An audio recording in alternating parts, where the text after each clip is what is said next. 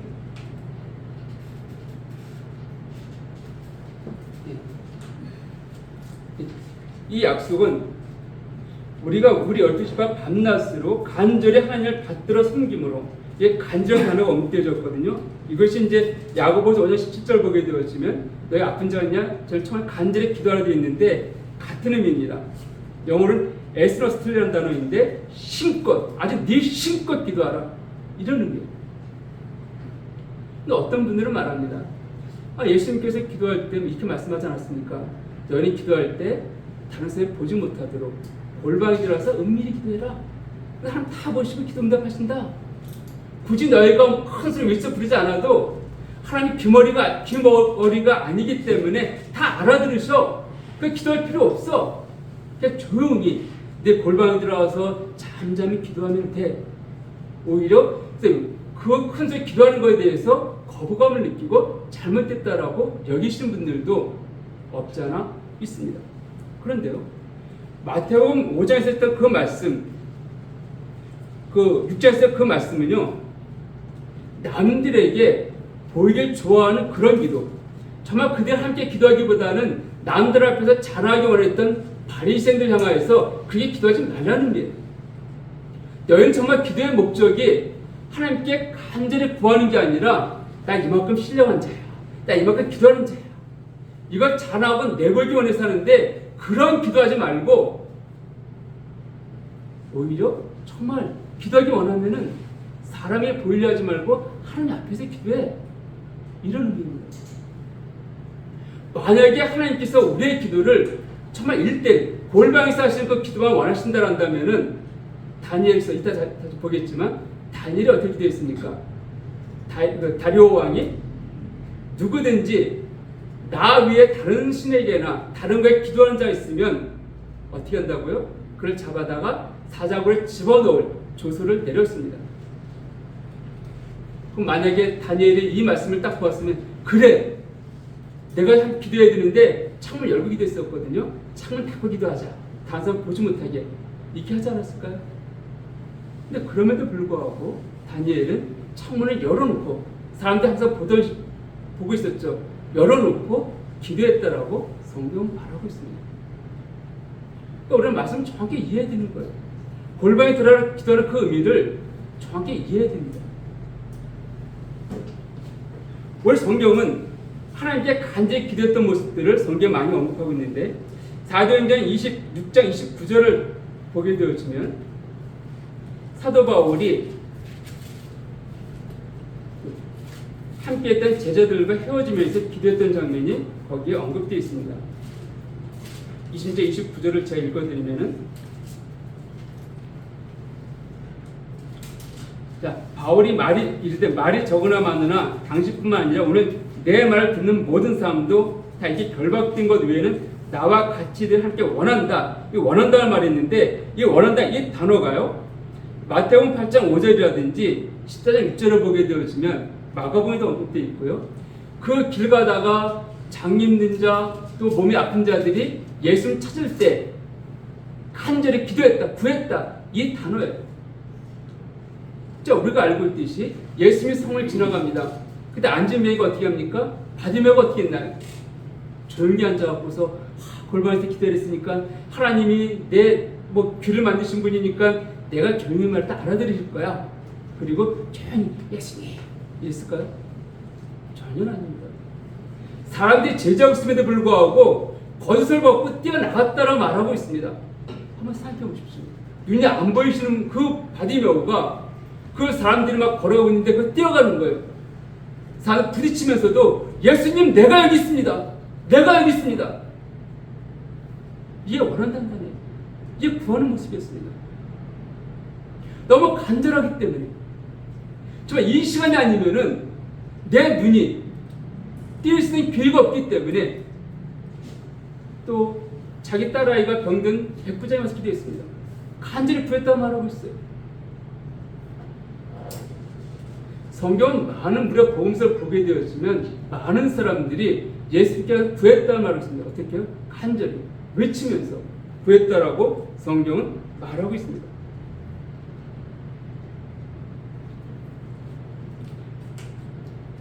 그래서 또 사도행전 4장을 또 4장 24절을 보면은 그들이 듣고 한 마음으로 하나님께 소리를 높여 이르되, 자, 지금 이 복음이 막 증거되어지니까 예루살렘에 있는 공의원들이 베드로와 사도를 불러들였습니다. 그럼 말합니다. 다시금 예수 이름으로 전도하지 마라, 증거하지 마라. 이 말을 다른 사도들이 들었어요. 그때 어떻게 했습니까? 24절에 그들이 듣고 한 마음으로 하나님께 소리를 높여. 성경은 정말 그들의 간절함들을 어떻게 표현했는지를 우리 가운데 보여주고 있습니다. 내 자식이 지금 죽게 되어졌어요. 그럼 어떤 마음일까요? 살 수 있는 마음은 한 가지밖에 없습니다. 우리가 그 방법을 알고 있는 사람에게 매달리지 않겠습니까? 조용히 기회 가서 내가 살릴 이렇게 말하겠어요? 알지 않습니까? 간절함은 그런 마음이에요. 이거 지금이 응답하지 아니하시면은 안 되신다, 그런 절박함들. 그러니까 우리 애간장에 끈다 그러죠. 그런 고백이에요. 지금 아니면 다시 기회가 없다. 이 상황 앞에서 어떻게든 지금 응답받는 그런 마음, 이거 성경은 간절히 기도한다라고 언급하고 있습니다. 그 성경은 예레미야 33장 3절을 보면은 뭐를 말씀하고 있습니까? 너는 내게 부르짖으라, 내가 네가 응답하겠다. 여기 보면은 너는 내게 믿음으로 기도하라, 내가 네가 응답하겠다, 이렇게 말씀하고 있지 않습니다. 너는 내게 부르짖어라, 내가 네가 응답하겠다, 이렇게 말씀하고 있지 않습니까? 우리가 믿음이 떠난다면은 우리는 부르짖을 수 있습니다. 이 부르짖다, 이 고백, 이 기도는요, 시편 26편, 27편에서도 또 다른 구절도 굉장히 많이 언급되어 있는 부분들이에요. 그러니까 성경 굉장히 많은 부분에서 하나님께 잠잠히 기도했다 언급하고 있지 않고 간절히 기도했다, 간절히 부르짖었다라고 언급하는 것을 볼 수가 있습니다. 여러분의 삶 가운데 그런 기도를 하신 적이 언제십니까? 어느 형제가 그런 말 합니다. 어느 형제 말하기를, 참 자기가 어느 형제가 기도하게 되어지면 나도 모르게 감동이 되어지고 저 눈물 나와서 눈물이 기도하게 되어집니다. 이런 고백을 한 형제가 있었습니다. 왜냐하면 그 형제와 함께 했던 형제가 있습니다. 그래서 물어봤다는 거예요. 근데 그 형제는 기도할 때 정말 그 자기가 중보하는 사람들의 마음, 그 상황들을 마음까지 같이 느끼는 거예요. 공유하는 것이. 그 마음 가운데 간절함이 나올 수밖에 없고, 그 간절함이 결국은 하나님 앞에 그런 눈물로 표현되는 것들을 들으면서 자기도 그 마음을 조금씩 이해하게 되어지면서 자기 성도들 향하여서 그런 마음을 갖게 되어지니까 나도 처음으로 내 기도하는 눈물들을 흘렸습니다. 이런 고백을 들은 적이 있었습니다. 예. 간절한 기도는 꼭 외치는 것만 아니에요. 그 마음을 함께 해서 그 마음에 공감되어질 때 그 고백이 큰 소리로 외쳐지든 흐느끼든 그런 기도, 지금 아니면 다시금 이 기도를 응답할 기회가 없기 때문에 이런 것들이 우리가 그런 기도를 있다는 것을 보게 됩니다. 두 번째로는요, 우리가 기도할 때 시간을 정해놓고 기도하십시오. 우리가 왜 기도를 하지 못하는가? 기도에 우선순위를 두고 있지 않기 때문에 그렇습니다.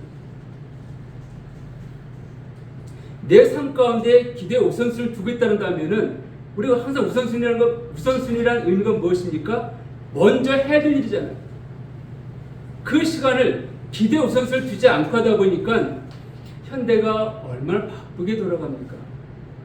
조금 이따 뭐 해야 되겠지 하다가도 다른 일이 생기게 되어지고 다른 것에 마음을 빼앗기는 게 이 시대의 특징이에요. 저 역시도 마찬가지입니다. 뭘 계획했다가 그 계획대로 진행되는 게 별로 많지가 않아요. 그래서 우리 기도의 시간들 마찬가지입니다. 기도는 당연히 해야지 라고 생각하고 있지만 내가 그 기도에 우선순위를 두고 있지 않다라고 한다면은 언제든지 그 기도의 시간은 잊어버리게 되는 거예요. 어찌 보면 내 시간 가운데에서 가장 그도 바꿀 수 있는 시간대였던 기도의 시간 아닌가요? 다른 바쁜 일도 있으면은 그건 우선 처리하고 기도는 나중에 해야지 하다가 그냥 피곤한 가운데 잠들어 버리고, 이것이 우리의 모습이 아닌가요? 성경을 보면은 그 시간적 기도했다라고 분명 언급하고 있습니다. 조금 전에 다니엘을 예를 들었지만 다니엘 한번 보십시오. 6장 10절을 보면은 그런 시간을 정해서 아침, 정오, 저녁 때 기도했다라고 성경은 말하고 있습니다. 그 다니엘만 그렇게 기도했는가? 아니에요. 시편 55편 17절을 보면은 다윗의 시인데 다윗 이렇게 말합니다.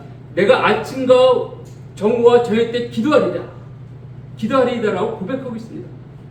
그러니까 다윗 왕도 그가 하루에 3번 시간을 정해 기도했다라고 성경은 말하고 있습니다.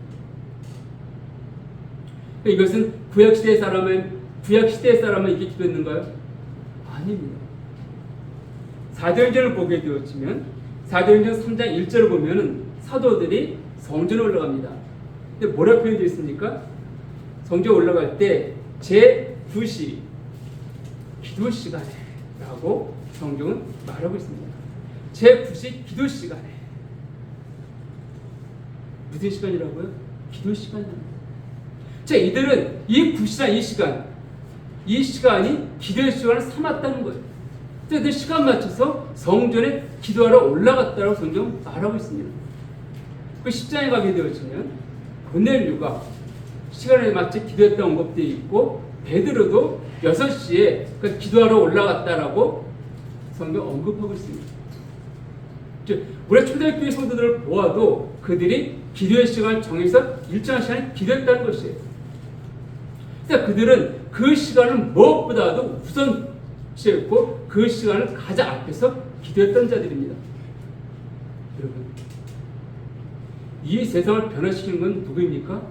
하나님 역사의 주관자 하나님 이 세상을 변화시키십니다. 근데 누굴 통해서요? 누굴 통해서요?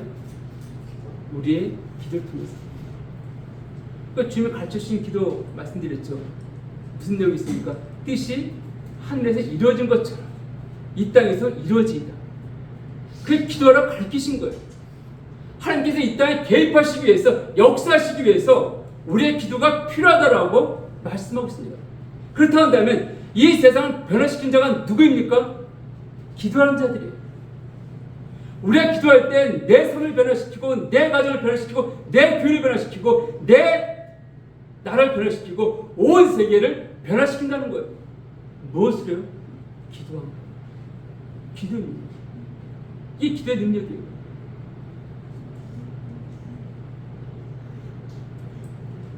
저는 최근에 기도하면서 몇 가지 기도 응답들을 받은 것들이 있습니다.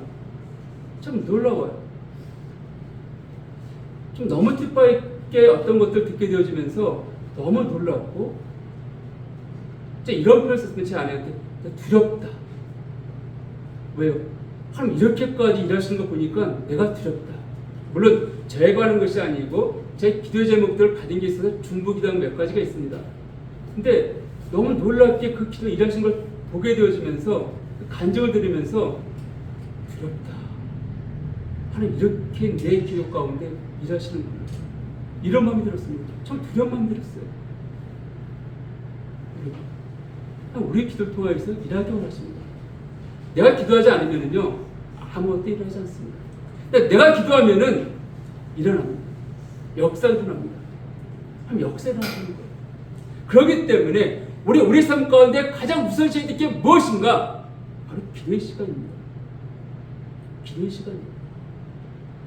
여러분, 기도의 시간을 정하십시오. 그 시간만큼은 빼앗기지 마시기 바랍니다. 어떤 일에서 이 시간만큼 내가 기도하겠다는 고백을 하시기 바랍니다.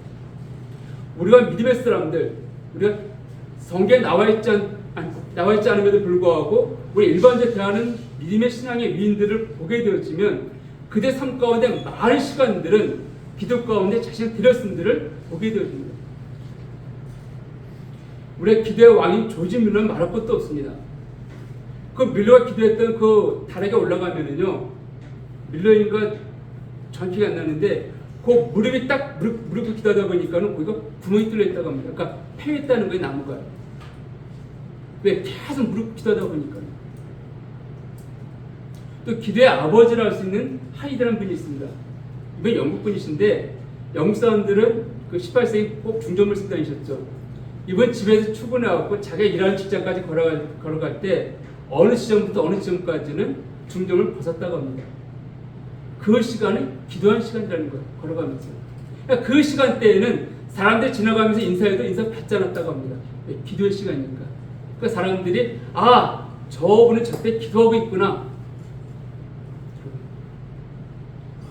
꼭 이 시간이 아침일 필요는 없습니다. 그럼 내 삶 가운데 이 기도의 시간을 만드시기 바랍니다. 그럼 기도하시기 바랍니다. 기도할 제목이 없어서가 아니라 내가 기도하지 않기 때문에 기도의 제목이 주어지지 않는 것이고, 그리고 내가 기도하지 않기 때문에 기도의 응답을 경험하지 못하는 거예요. 세 번째는 응답 될 때까지 기도하십시오. 이 말은 오해하지 마시기 바랍니다. 예전에 어느 형님이 우스갯소리 했던 말이 인대한 그 추장 얘기를 하면서 그 시장에 있던 사람은 그 비가 안 올 때마다 그 사람 불렀다는 거예요. 왜? 이 사람이 꼭 그 지폐를 열고 막 제사를 드리면은 비가 왔다는 거예요. 그래서 그 비결은 무엇인가 했더니 비가 올 때까지만 제사를 드렸다는 거예요. 우스갯소리 할 수도 있는데 그런 의미가 아닙니다. 아까 제가 서론에서 사람들이 기도를 하지 않는 이유 중에 하나가 yes, wait, no가 있는데 그 no 이것 때문에 난 기도에도 응답받지 않으니까 그래서 두세 번 하다가 멈출 때 있다 말씀드렸습니다. 여러분, 기도의 응답은요 no가 없습니다. 지금 응답되는 것인가, 조금 있다 응답되는 것인가, 아니면 더 좋은 것들을 응답하시는가, 이 세 가지밖에 없습니다. 이거 오해하지 마시기 바랍니다. 지금 바로 응답하시는 게 있어요. 조금 이따 응답하신 것도 있습니다. 근데 어떤 거는 시간이 지나서 더 좋은 것들로 응답하신 게 있다는 거예요. 시간이 지나지 않아도 또 다른 것도 인도하신 게 있다는 거예요. 사도 바울의 일을 한번 봅시다. 사도 바울이 선교여행을 떠났습니다. 한참 가다가 아시아 지역을 복음 전하려고 했었는데 하나님이 어떻게 하십니까? 하나님이 사도 바울을 멈추게 하십니다. 그 16장 6절 이하에 보게 되어지면 성경이 이렇게 언급하고 있습니다. 그가 정말 아시아로 힘썼지만은 이 힘썼다는 의미 속에서는 그냥 난 가야지 이렇게 했을까요? 사도 바울이 기도의 사람 아닙니까? 얼마나 기도했을까요? 그가요. 근데 16장 6절 이하 보면 성령이 아시아에서 말씀을 전하지 못하게 하시거늘 그들이 부르게와 갈라자 땅으로 다녀가 무시 앞에 이르러 비두니아로 가고자 했을 때 예수님이 허락하지 아니하시는지라. 자, 예수님이 허락하지 않았습니다. 그럼 어떻게 했을까요? 나 이제 선교를 끝마치라는 거 보거나 그리고 다시금 안디옥에 돌아와서 있었을 거예요. 그렇잖아요. 아무리 애썼는데 계속 막을 때 길이 안 보이는 거예요. 그럼 이제 멈춰야 되겠는데? 이제 기도 안 하니까 이제 주님께서 내 때 노라 말씀하시는구나. 아시아적 노라고 말씀하시는구나. 그럼 이제 선교를 끝마치 돌아가야겠다? 이것이 일반적인 생각을 한다면 사도 바울은 아니었습니다. 계속 기도했다는 거예요. 그래서 8절을 보니까 무시아를 지나 들어와 내려갔는데 그때까지 계속 그런 이 아시아 지역을 선교에 애썼다. 몇 개의 도시를 지나다니면서 계속 애썼다는 거예요. 근데 그 밤에 들어야 갔는데 그 밤에 환상 가운데 마기도 사람이 하나 서서 그의 청하에 이르되 마기도냐 건너서 우리를 도우라거늘. 바울이 그 환상을 보았을 때 우리가 곧 마게도냐 떠나기 심쓰니 하나님 저 사람들에게 복음을 전하라고 우리를 부르신 줄로 인정합니다. 뭐라 말하고 있습니까? 그럼 그의 기도가 노가 되어졌음에 불구하고 끝까지 기도했다는 것이에요. 무엇을 위해서요? 예스가 되어질 때까지. 그 예스가 어떤 기도였습니까? 아시아 지역의 보험자는 내 생각 아시아 지역을 보험자리 원했지만 하나님은 또 다른 계획이 있었습니다. 그래서 그 응답하신 게 아니라 유럽을 보이셨다는 거예요. 그래서 유럽으로 보험이 증거되어졌고 그때부터 유럽 지역에 보험이 나갔습니다. 물론 그때 유럽으로 보험이 증거되지 않고 아시아만 보험이 증거되었다면 세계의 역사도 어떻게 바뀔지 알지 못합니다. 그러나 하나님의 계획은요, 사도 바울로 하여금 땅끝, 그 당시에 땅끝은 로마를 상징했습니다. 가기 원했다는 것이죠. 그렇게 인도하셨습니다. 또 다른 예도 있습니다. 사도행전 19장을 보면은 19장 이런 말씀이 있습니다. 끝에 부분인데 19장 21절입니다. 이 일이 있은 후에 바울이 마게도냐와 아가이를 거쳐 예루살렘에 가는 작정한 일이되 내가 거기 갔다가 후에 로마도 보아야 하리라 하고. 사도 바울 이 모습은요, 사도 바울의 2차 전도여행 마지막 때입니다. 근데 사도 바울의 마음이 무엇이 있습니까? 로마에 가기 원함이 있었습니다. 가기 원함이 있으면 어떻게 했을까요? 나 가기 원해 이러고 가만히 있었을까요? 아니죠. 기도했겠죠. 그래서 가려 애썼다라고 로마서에 보면 언급되어 있습니다. 참 애썼어요, 기도하면서. 근데 하나님 막으셨습니다. 그래서 언제쯤 갑니까? AD 61년, 62년에 갑니다. 근데 여러분, 로마서가 언제 쓰인지 아십니까? AD 56년경에 로마서 쓰여졌다고 학자들은 말합니다. 만약에 사도 바울이 기도했던 대로 이때 로마로 가게 되어졌다면은 로마서는 쓰여지지 않았을 겁니다. 그러니까 우리가 이 로마서 통해서 얼마나 놀라운 진리들을 우리가 배우고 있으니까, 경험하고 있으니까 그 진리들은 우리가 알 수가 없는 거예요. 물론 이 구원의 진리에 대해서 다른 서신을 통해서 우리가 맛볼 수 있지만은 로마서만큼 명쾌하고 분명하게 이 구원의 진리에 대해서 우리에게 전해주는 서신은 많지 않습니다. 그러니까 하나님께서 바울사의 기도를 멈추셨기 때문에, 막으셨기 때문에 사도 바울은 다른 방법으로, 그것이 무엇이었는가? 로마의 사람들에게 신뢰하는 은사, 이 진리에 대해서 글로 보내줬다는 거예요. 써갖고서, 정리해갖고서. 지금 오늘 우리에게까지 도움을 주고 있습니다. 그러니까 하나님은요, 노라 말씀하자면 더 좋은 것들로 우리의 응답하시는 거예요. 근데 우리는 내가 기도했던 대로 응답되지 않으니까 한두 번 기도하다가 노네. 노면 노라는 이유가 있으십니다. 말씀하신다는 거예요. 다니엘은 함께 환상을 보고 기도했습니다. 근데 기도했는데 어떻게 됐습니까? 3주가 지난 다음에 가브리엘 천사가 와서 기진에 있는 다니엘을 만납니다. 그렇게 말합니다. 네가 처음 기도할 때 바로 하나님께 보냄을 받았다. 너희 하나님의 뜻을 알려주려고 보냄을 받았는데 오다 보니까는 바사국국 군대가 나를 막아섰다. 3주 동안 거기 있다가 이제야 내게 왔다. 라고 하면서 앞으로 되어질 일에 대해서 설명해 줍니다. 만약에 다니엘이 그때 그 3주 동안 기도하지 않고 멈췄다고 한다면은 우리는 앞으로 되어질 그 놀라운 내용들, 요한계시록의 이런 부분에 대해서 우리는 알 수가 없다는 거예요. 접하지 못했을 겁니다. 그러나 다니엘은 끝까지 기도했어요. 언제까지요? 응답될 때까지. 내 기도에 응답하시든지 아니면 더 좋은 하나님의 계획들은 나에게 알려주든지 다니엘 찢지 않고 기도했습니다. 그럼 누가복음에 보게 되어지면 시므온과 얀나라는 선지자가 나옵니다. 그들은 메시아가 있다는 것에 대한 예언을 받았습니다. 그 시므온은 예수님을 안을 때까지 기다렸습니다. 기도하면서요. 얀나는요 84세 된 선자를 84년 동안 기도했다고 하고 있는 거예요. 하루 이틀이 아니라. 만약 그들이 기도를 포기했다고 한다면은 결국 예수님이 이때 오셨을 때 만나지 못했을 겁니다. 근데 우리의 기도는 어떠합니까? 한두 번 내가 내 뜻대로 기도했다가, 내가 기도했다가 응답이 없는 것 같으면은, 이게 너네? 응답이 없네? 라고 멈춘 기도는 없으신가요? 더 놀라운 계획들을 갖고 있음에도 불구하고 그 계획들은 관심도 없습니다. 그러니까 내가 원했던 이대로만 응답되어져야 돼. 이거 응답이 안 되어지니까 노야! 라고 하면서 기도 응답엔 예스도 있고 웨이트도 있고 노도 있는데 난 노라고 받았어 나는. 스스로 위안하시면서 근데 그러고 나서는 내가 이렇게 열심히 기도해도 내 기도 응답하지 않냐지 하나님께서는 라고 기도의 시간들, 그 기도의 물을 펴신 적은 없으신가요?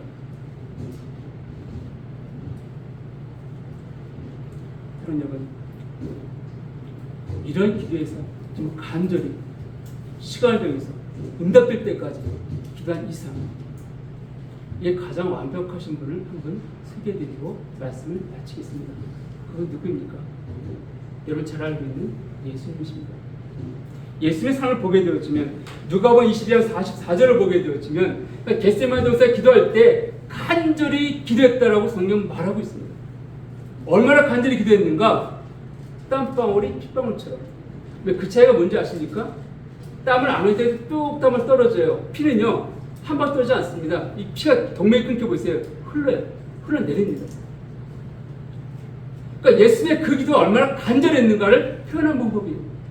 그냥 땀이 하나씩 송곳송 맺는 이 정도가 아니라 흘러내릴 만큼 기도했다라고 성경은 말하고 있습니다. 하나님의 아들이신 예수님께서도 간절히 기도했다는 거예요. 일단 그분의 기도의 모습을 보게 되어지면, 누가복음 22장 39절을 보면 습관을 따라 기도했다고 되어 있습니다. 습관이라는 단어는 헬라어로 에도스라는 단어인데, 이건 법으로 정해진 관례, 이런 의미입니다. 법을 정했다는 거예요. 법을 정했으면 어떻게 합니까? 따라가야 된다는 거예요. 지켜야 된다는 것입니다. 이 습관의 이 의미는 예수께서 정해서 자기의 귀를 갖고 기도하러 갔다는 것이에요. 그냥 시간 나면 기도하는 게 아니라 그분은 이 법처럼, 지켜야 될 법처럼 일정한 시간 가운데 계속 기도하러 갔다는 것입니다. 하나님의 아들인 예수님께서도 그렇게 자기 삶 가운데 기도의 우선순위를 두고 한 그 시간에 기도하러 가셨다는 성경 말하고 있습니다. 마지막으로 주님은 응답될 때까지 기도하셨습니다. 그 예가요, 마가복음 14장에 보면 나와 있는데, 14장 32절 42절까지 보면은 마지막 때 주님께 기도, 제자들 데리고 가셨습니다. 그리고 기도하시죠. 그들의 겟세마네라는 곳에 이르러 이름에 예수께 제자들에게 이르시되, 내가 기도할 때는 요한이 있으라 하시고, 자, 기도를 요청하시고 가셨습니다. 무엇을 기도하셨습니까? 이 잔을 내게서 옮겨 주시옵소서. 기도했잖아요. 그걸 기도했습니다. 한 번, 두 번, 세 번 기도 오셨습니다. 근데 하나님께서 어떻게 나타났습니까? 이 잔을 내게 옮겨 주시옵소서 할 때 우리가 알고 있듯이 아버지의 뜻대로, 내 원팀은 아버지의 뜻대로 그렇게 됐었죠. 그 아버지의 뜻이 어떻게 되셨습니까?